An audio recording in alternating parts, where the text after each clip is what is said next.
दोस्तों, अभी देश में एक दुर्भाग्यपूर्ण घटना घटी। मैं बता दूं कि आरजिकर मेडिकल कॉलेज है, कोलकाता का आरजिकर मेडिकल कॉलेज है, जहां पर यह घटना घटी। एक ऐसी घटना जिसे आप सुन लेंगे तो आपके पैरों तले जमीन खिसक जाएगी। मैं बता दूं कि आरजिकर मेडिकल कॉलेज जो कोलकाता का है, वहां एक ऐसी घटना घटती है जहां शर्मसार कर देने वाली घटना को अंजाम मान सकते हैं। एक महिला डॉक्टर, ट्रेनी डॉक्टर, जिसके साथ बलात्कार कर उसकी हत्या कर दी जाती है। मैं बता दूं कि कोलकाता रेप मर्डर केस जो है अभी बहुत भयानक रूप में लोगों के बीच में फैल चुका है और इसका कहीं ना कहीं एक लोगों के बीच में, आम नागरिकों के बीच में किस तरह का प्रभाव पड़ेगा आप सोच नहीं सकते हैं। कोलकाता रेप मर्डर केस आप देख सकते हैं, पोस्टमार्टम रिपोर्ट में 5 खुलासे हो गए। जैसे कि बोला जा रहा था कि पोस्टमार्टम होगा तो रिपोर्ट आ जाएगा, और पोस्टमार्टम रिपोर्ट जब आता है तो खुलासे होते हैं। कौन सा? अबनॉर्मल सेक्सुअली, यानी कि कहीं ना कहीं वो लड़की के साथ बलात्कार यानी कि रेप किया गया था। मैं बता दूं कि चिल्लाने से रोकने के लिए नाक, मुंह और गले को लगातार दबाया गया। एक सेमिनार हॉल था जहां पर उस लड़की को गर्दन दबाकर वो लड़की चिल्लाई, चीखी, और सेमिनार हॉल भी आज के डेट में बहुत साउंड प्रूफ होता है तो आवाज भी पता नहीं चलता है। चिल्लाने से रोकने, नाक, मुंह, गला लगातार दबाया गया। गला घोटने से थायराइड कोटली टूट गया, यानी कि गर्दन को भी तोड़ दिया गया और उसे जान से मार दिया गया। सोचिए, सिर को दीवार से सटा दिया गया, सिर को दीवार से सटा दिया गया जिससे चिल्ला न सके। पेट, होठ, उंगलियों और बाएं पैर को चोटें पाई गई, यानी कि पैर, होठ, उंगलियां, बाएं पैर पर चोटें पाई गई। इतनी जोर से हमला किया गया कि चश्मे के शीशे टुकड़े उसकी आंखों में जाकर चुभ गए। दोस्तों, इससे पहले मैं एक बात बता दूं। नमस्कार, मैं आर प्रिंस और आप लोगों को दर्दनाक हादसा का बात आप लोगों को बताने जा रहा हूं। समझ सकते हैं, सोचिएगा। आरजिकर मेडिकल कॉलेज जो कि कलकत्ता में है, और कलकत्ता का आरजिकर मेडिकल कॉलेज जो है वहां पर यह घटना घटी थी। 8 अगस्त की बात है। 8 अगस्त जब एक ladies doctor, trainee doctor hospital में जाती है तो उसे 32 घंटा ड्यूटी का टाइम होता है। जब उस ड्यूटी को करने के लिए वहां पर पहुंचती है लेडीज डॉक्टर, तो रात को सोने के लिए उसे जगह नहीं मिलती है।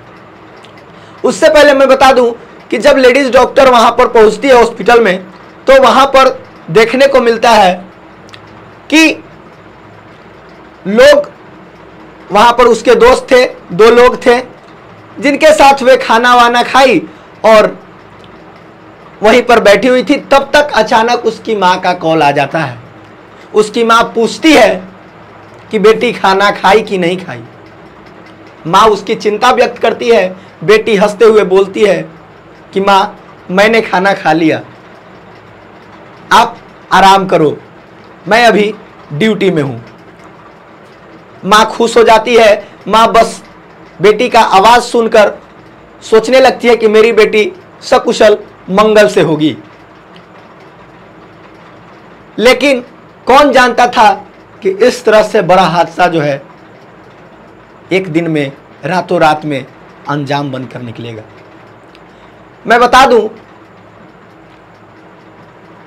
कि सेमिनार हॉल, जब सोने के लिए जगह नहीं मिला तो सेमिनार हॉल में जाकर के खाना खा करके सेमिनार हॉल में वे डॉक्टर जाती है, ट्रेनी डॉक्टर जाती है। सेमिनार हॉल में जैसे ही जाती है वहां पर आराम करती है और सोई हुई रहती है।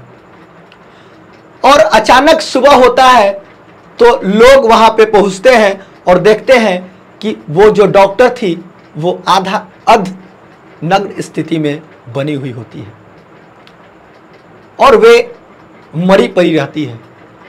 लोग देख करके हैरान हो जाते हैं, आधी नग्न स्थिति में, होठ कटा हुआ, हाथ में चोट, पैर में चोट, गला मुड़ा हुआ, तरह तरह के देख करके रोंगटे खड़ा कर देने वाली वो तस्वीर लोगों के बीच में दिखने लगती है, लोगों के बीच में चर्चा का विषय बनने लगता है। लोग सोचते हैं कि आखिर क्या हुआ, ऐसा क्या हुआ जो इस तरह का स्थिति जो है एक डॉक्टर के साथ, जिसे भगवान का दूसरा स्वरूप कहा जाता है, उसके साथ ऐसा बर्ताव किया गया।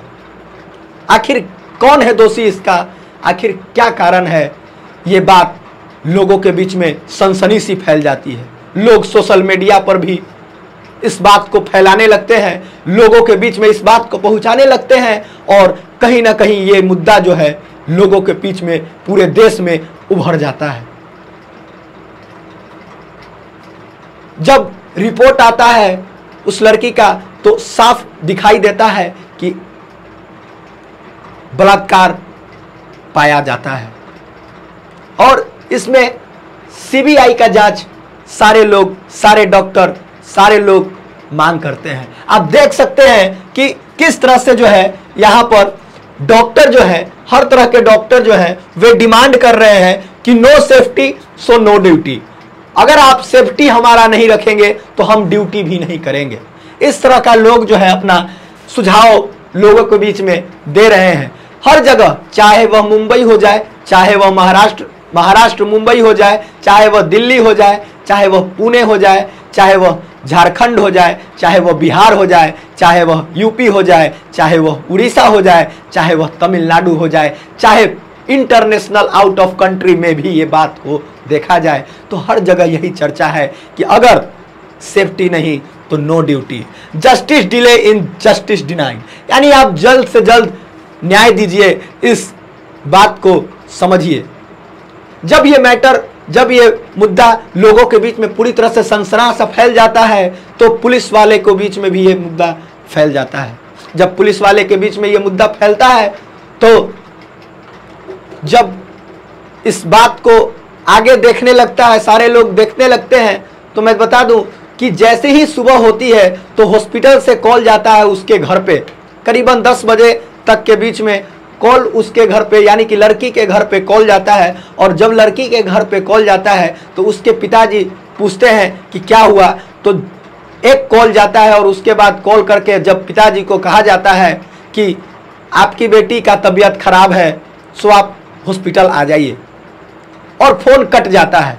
पिताजी घबरा जाते हैं कि रात में तो बेटी से बात हुई थी, रात में तो कुछ दिक्कत नहीं था, रात में तो सारी चीज सही थी, और अचानक तबीयत खराब हो जाना। वे वापस कॉल उस व्यक्ति के पास हॉस्पिटल में लगाने लगते हैं, और एक बार नहीं, 2 बार नहीं, 3 बार नहीं, लगातार करने लगते हैं और कॉल नहीं उठता है। लेकिन वो अपना प्रयास जारी रखते हैं और एक बार कॉल उठता है तो उधर से सुनने को मिलता है कि आपकी बेटी अपने आप को खत्म कर ली, आपकी बेटी अब इस दुनिया में नहीं है। पिताजी रोने लगते हैं, माताजी रोने लगती है, भावुक हो जाती है, लोगों से दुहाई लगाने लगती है और सोच में पड़ जाती है कि आखिर ये अवस्था, ये 10 साल की मेहनत, ये 20 साल से तपस्या, इतने दिनों से बेटी को संभाल के रखना, आखिर ये ऐसा मुद्दा क्यों ले लेगा, ऐसा रूप क्यों ले लेगा, ये कोई सोचा भी नहीं होगा।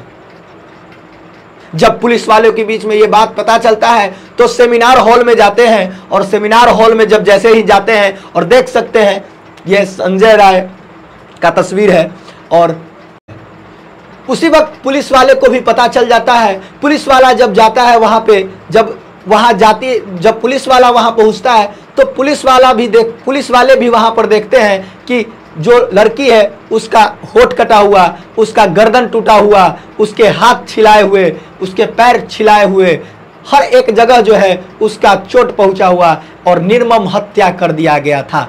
और पुलिस वाले जैसे ही देखता है तो वहाँ पे देखने को मिलता है कि एक हेडफोन वहाँ पे मौजूद होता है।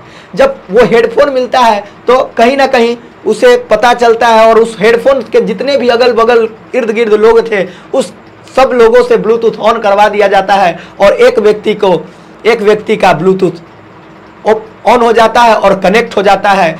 वो संजय राय व्यक्ति थे और संजय राय जो व्यक्ति था उसका हेडफोन कनेक्ट हो जाता है। पुलिस वाला उसे दबोच लेता है, धर लेता है, पकड़ लेता है। पता चलता है कि आगे वहीं रोड में एक व्यक्ति था जो कि बॉक्सर था, उससे काफी लोग डरते थे। लेकिन असल में बात किया जाए तो वे अपने आप को पुलिस बताने वाला वे वॉलंटियर था।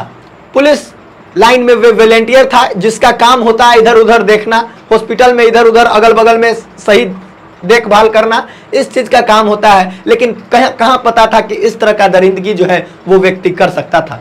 मैं बता दूं कि जिस तरह से उस व्यक्ति ने निर्मम और बलात्कार हत्या करके दरिंदे ने उसे निर्मम हत्या कर दी, आप सोच नहीं सकते हैं। अगर हमारे देश में डॉक्टर ही सुरक्षित नहीं है तो लोगों को क्या कह सकते। जब पता चलता है तो कुछ संजय राय जो है अपनी गलती को स्वीकार करता है और पता चलता है कि शंभूनाथ पंडित रोड जो है वहां पे एक बॉक्सर रहता था।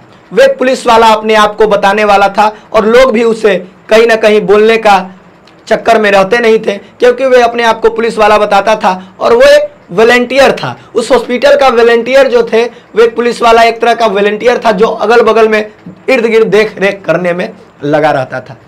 कौन जानता था कि यही जो है उस लड़की का, उस ट्रायल डॉक्टर का, उस डॉक्टर का निर्मम हत्या कर देगा।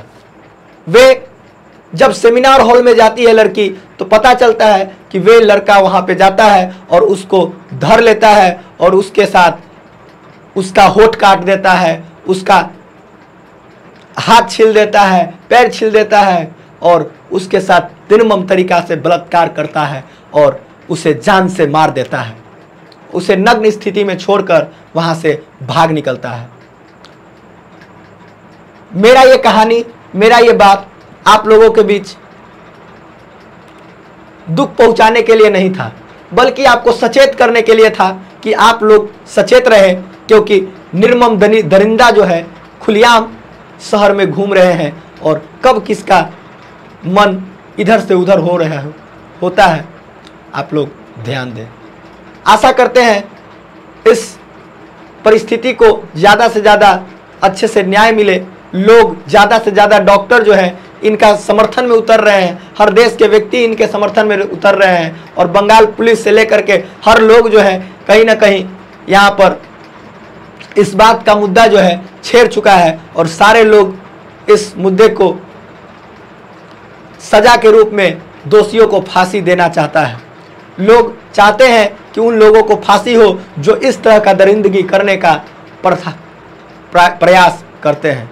आप बने हुए थे RR प्रिंस के साथ और इससे अगर किसी को ठेस पहुंचे तो क्षमा कीजिएगा। आप लोग अपने आप में सतर्क रहें, सचेत रहें, क्योंकि मेरा ये बात आप लोगों को ठेस पहुंचाना नहीं था। तब तक के लिए जय हिंद, जय भारत, जय बिहार।